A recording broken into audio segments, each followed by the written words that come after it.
Hopi Production Television présente tous les dimanches à l'émission Moment spirituel, L'amour emprisonné. Toute l'histoire du ministère spirituel de la sœur Donna Bélisaire, sa vocation à servir, mise en branle de la congrégation Les Sœurs Rédemptrices de Nazareth, l'expérience de la prison, les sacrifices pour aider les enfants pauvres, l'éclat de la sœur Donna sur la scène internationale. Chaque dimanche, un épisode à Moment spirituel, L'amour emprisonné, avec sœur Donna Bélisaire sur Hopi Production Television.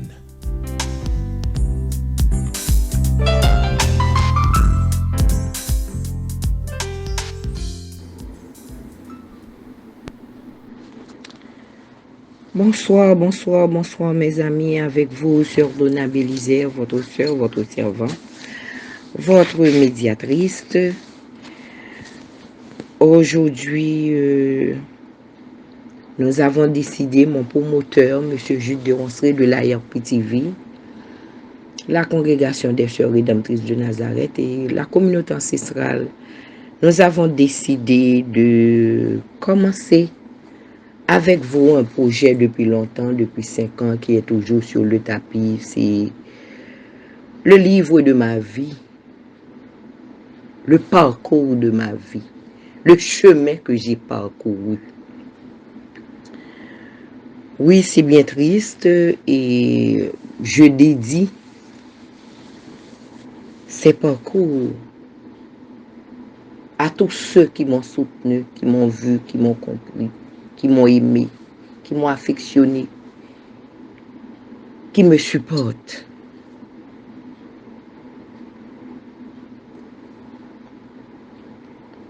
Le titre du livre, c'est L'amour emprisonné.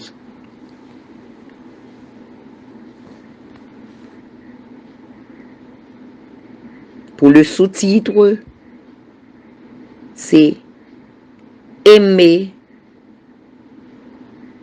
jusqu'à l'emprisonnement.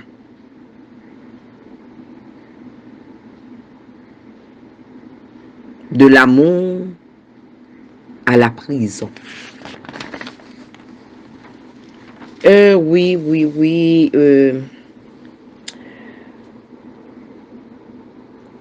Ce que je dois vous dire dans la vie, ça m'a été très difficile aujourd'hui de m'identifier, de parler de moi. Ça prend de l'humilité de le faire. Oui.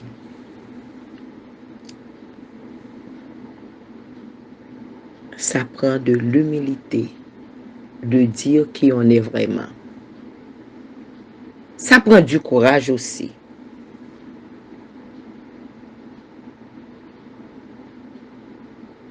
De le dire.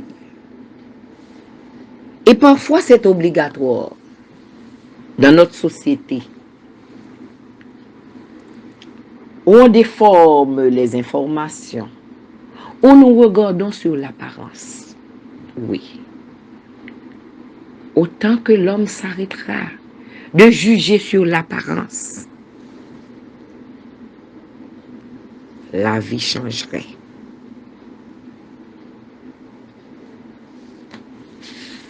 J'entame avec vous le premier chapitre écrit par moi. Et c'est trop de temps, trop de personnes qui me demandent toujours sur Donna et le livre.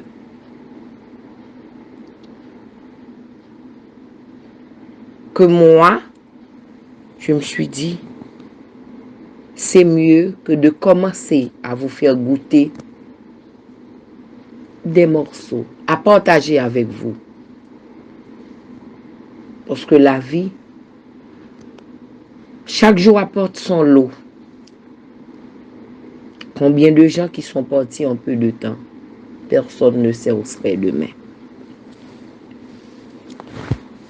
J'entame tout de suite le premier chapitre.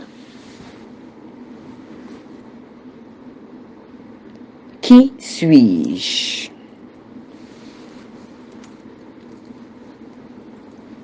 Il ne faut pas hésiter à se présenter sous son vrai jour afin de s'identifier aux yeux de nos contemporains.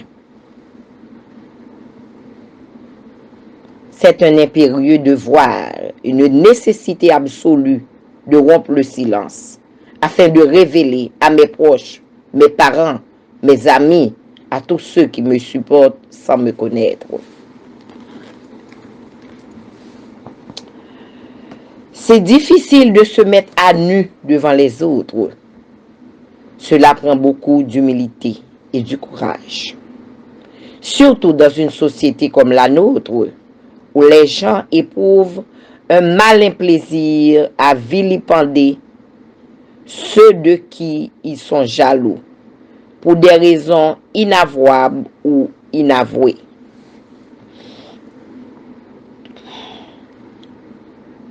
La société haïtienne, dans sa grande majorité, aime les ragots, les tripotages qu'elle colporte avec outredanse, sans se soucier du mal qu'elle fait à autrui.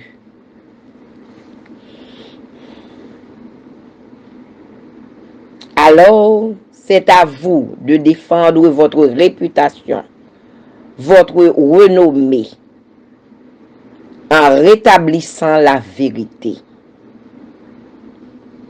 Chacun porte en soi sa propre vérité. La Bible nous montre que Jean-Baptiste s'était identifié à ses disciples. Et Jésus, au cours de son ministère terrestre, en avait fait autant. Pour moi, le moment est enfin venu pour que je me fasse connaître du grand public qui m'a manifesté sa sympathie agissante en se penchant sur ma triste sort quand je me trouvais derrière les barreaux. Tous ceux qui m'accordaient leur confiance et me supportaient, en dépit des calomnies inventées de toutes pièces pour ternir ma réputation. Qui suis-je? Qui suis-je? Ma vie est toute simple, chargée de peu de matière. Je suis né à Jacmel, au Bel-Air, à la rue Normande. Donc je suis une Normandienne, comme on dit chez nous. Je suis issue de deux jeunes amoureux. Quand ma mère, Madame Yves César, née Françoise Bélisère,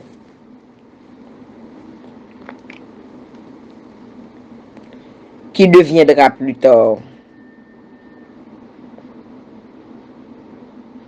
quand la demoiselle Françoise Bélisère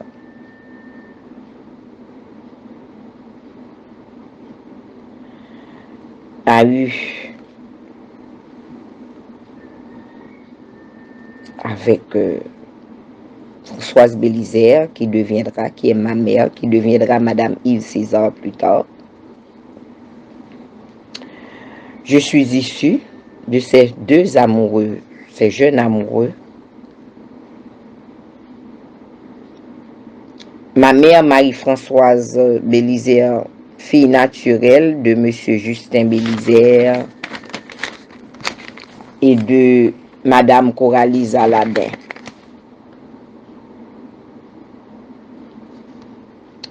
Elle porta le nom du frère de mon grand-père, Solon Bélisère, qui, lui,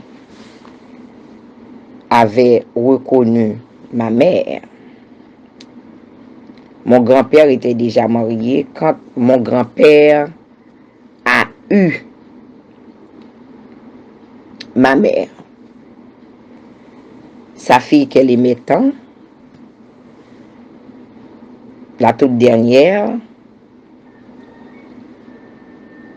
et Solon Bélisère, son frère, n'ayant pas eu d'enfant de son côté et qui trouvait que ma mère lui ressemblait, décida d'adopter ma mère pour que ma mère puisse porter le nom de son père.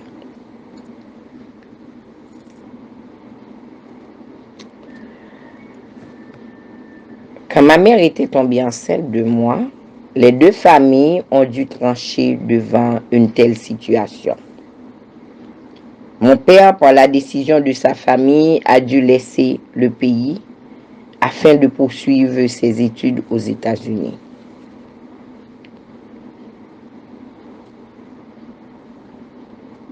Ma mère, par contre, a dû renoncer à tous ses projets d'avenir pour me mettre au monde. Ainsi, j'ai grandi dans ma ville natale, entourée de l'affection de la famille et des amis de ma mère. Cela allait ainsi jusqu'à l'âge de 12 ans, où le frère aîné de ma mère, le docteur Robert Bélizer, qui était médecin chirurgien aux États-Unis, et malgré ses richesses, il n'avait pas d'enfant. Après m'avoir rencontré pour la première fois de son passage à Jacmel, il décida, lui, à son tour, de me reconnaître comme sa propre fille, pour le remplacer dans le futur. Et tout de suite, il me confia aux religieuses de la congrégation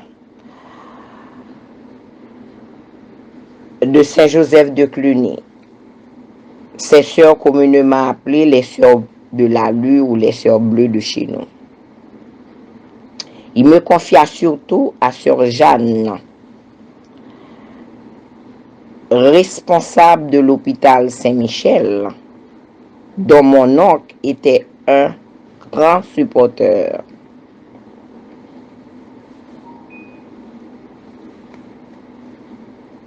Sœur Jeanne, à son tour, confia mon éducation à son assistante qui était la sœur Françoise de l'Eucharistie ou Gisèle Barato, la cousine de l'archevêque de Port-au-Prince, François-Marie Roff Ligondé. Cette dernière, sœur Françoise, est devenue ma préceptrice et ma directrice spirituelle plus tard. Et c'est cette rencontre-là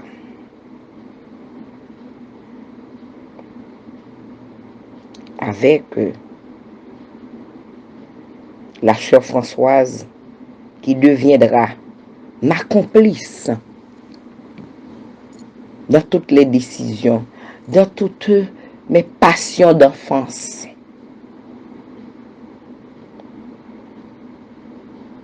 Qui m'assistera en tout. C'est là qu'il va y avoir vraiment, c'est une autre page qui va être tournée. Oui, oui. Le deuxième chapitre, c'est là que je vais appeler le deuxième chapitre, une vie, laquelle, une vie laquelle, ma vie,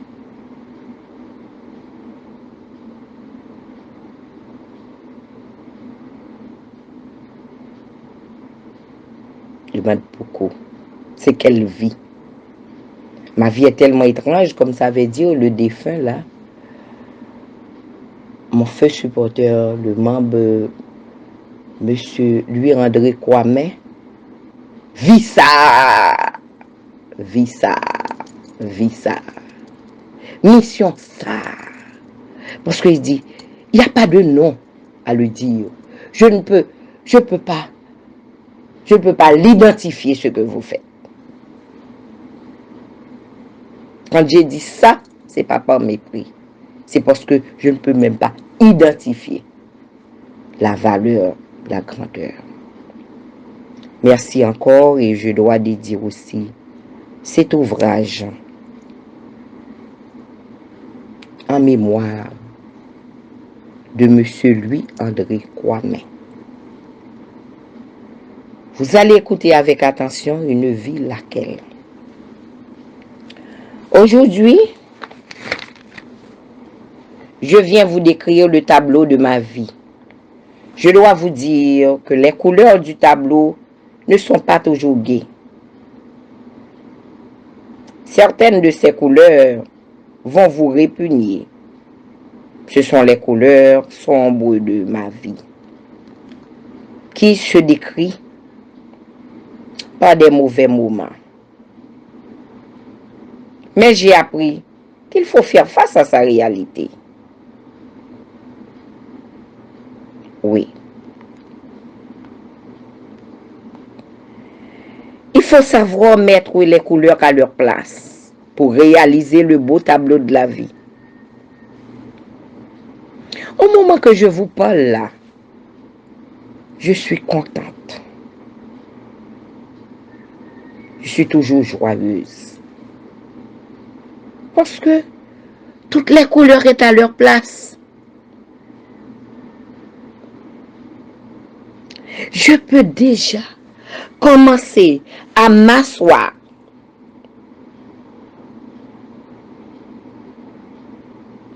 pour admirer le tableau de ma vie et prendre tout mon temps pour placer les couleurs à leur place.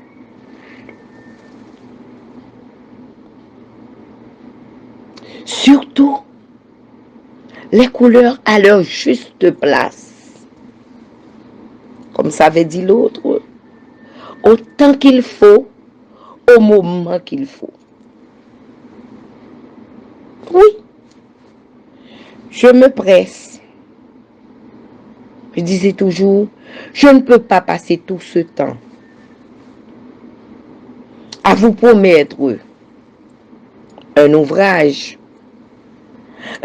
où mon cœur parle, où je ne voudrais pas qu'aucun éditeur aurait à changer quoi que ce soit. C'est mon cadeau à vous.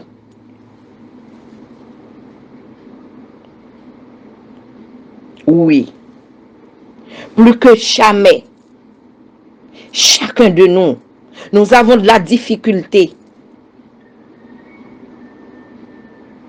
à ajuster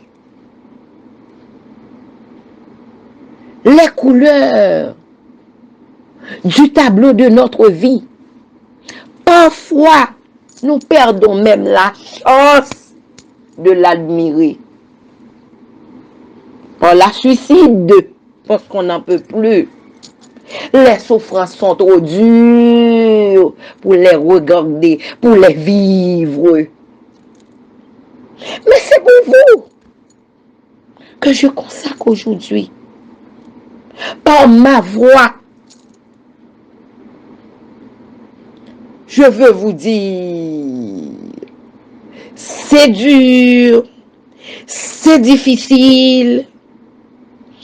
Allez-y, accomplissez les couleurs, accomplissez les couleurs.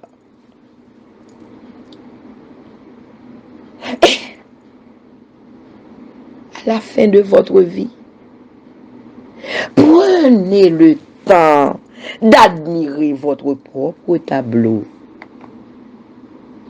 Et vous serez fiers de quel artiste que vous étiez. Aujourd'hui, je suis fière.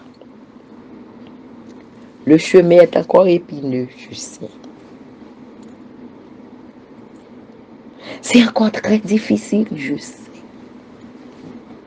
Les couleurs s'en vont et reviennent. C'est c'est vrai. Peut-être qu'il y aurait plusieurs tableaux. Ah oui, plusieurs tableaux. Des tableaux, il y aurait plus de grises, plus sombres, d'autres plus gais, d'autres peut-être avec la nature. Il y a des tableaux que, dès que vous voyez, ça vous décrit.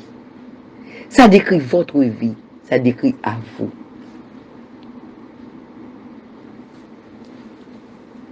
S'il vous plaît. Ce qui est important, c'est de vivre les moments. C'est de faire face à votre réalité.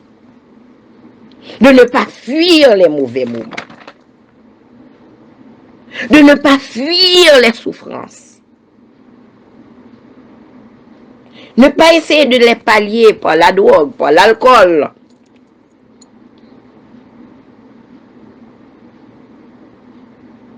Restez en vous-même. Vivez les moments de votre vie. Les moments les plus durs feront de vous une femme et un homme digne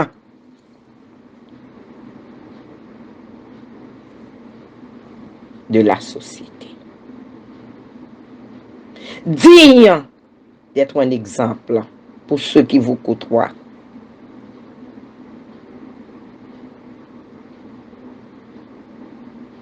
Oui, vous serez un exemple pour aider les autres à faire, à traverser leurs moments difficiles, à peindre leur tableau.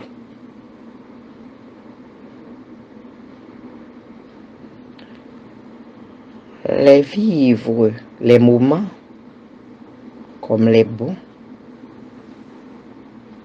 et les mauvais, pareil. C'est cela que les couleurs du tableau prendraient leur place.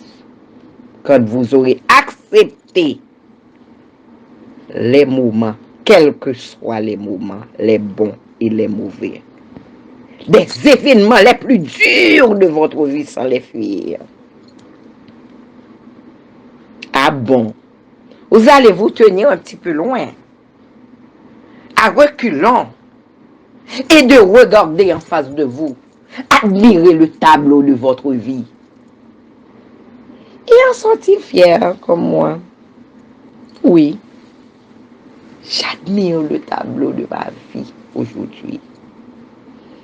Je veux aussi partager les couleurs de ce tableau avec vous.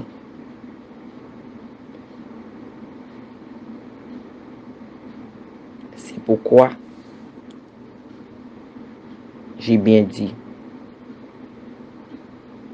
une vie. Mais laquelle? Laquelle? Avec point d'interrogation. Quand vous voyez une personne dans les rues, derrière la tête de cette personne, derrière ce personnage, derrière ce corps que vous voyez, le corps cosmique, demandez-vous, qu'est-ce qu'il y a en derrière? Allez pour regarder plus loin, allez pour découvrir plus loin que ce que vous voyez. Taisez-vous de penser pour la personne. Taisez-vous de dire ce que vous ne devriez pas dire.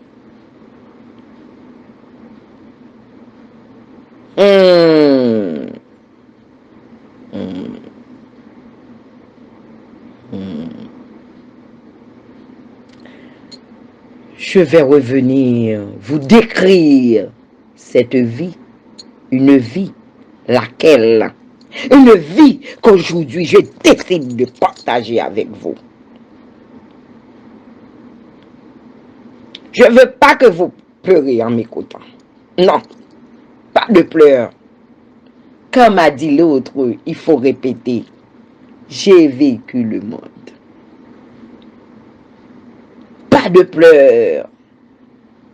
Au moment des souffrances, il faut voir la victoire. Si vous avez pu avoir le courage d'avancer dans la souffrance de ce que vous faites, de faire face, la victoire est déjà là.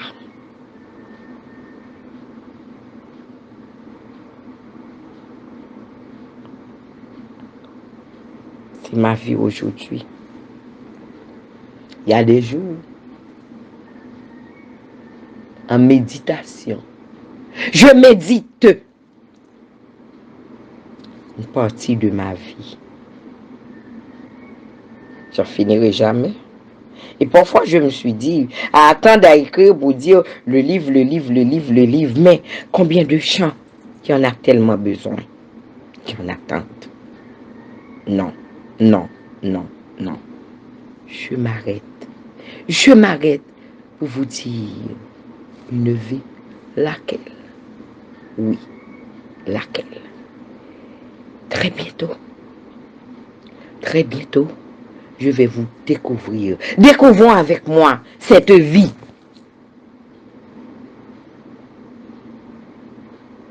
Parcourons avec moi ce chemin. Mais, sans le savoir, vous avez contribué à ce beau tableau de ma vie.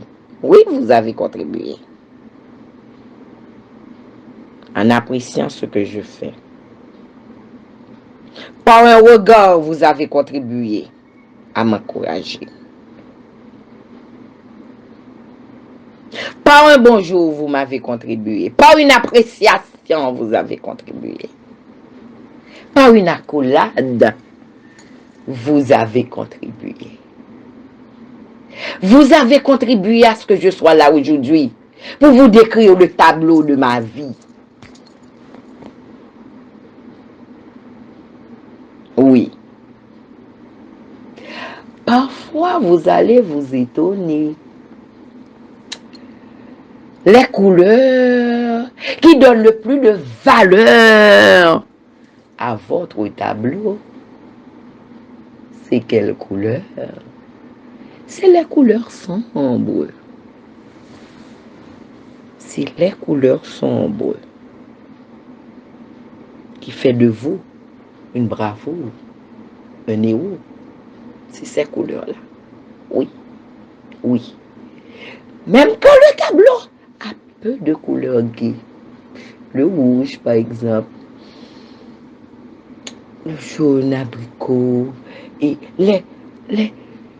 les couleurs gaies sont très rares. Mais le tableau est noble. Le tableau est digne de sa personne. Le tableau est arrivé à son accomplissement. Oui, oui.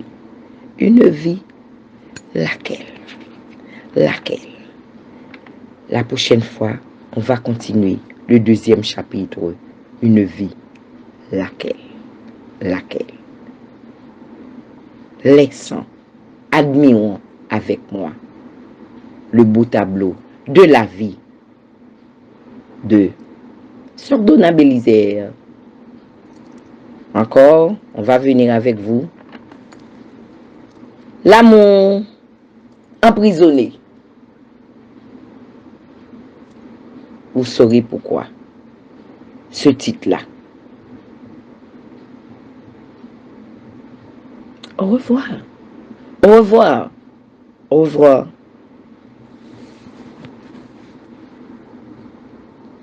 Merci pour votre admiration dans le tableau. Merci pour être témoin de ma contemplation devant le tableau de ma vie. Merci. Merci de votre témoignage. Merci. Merci.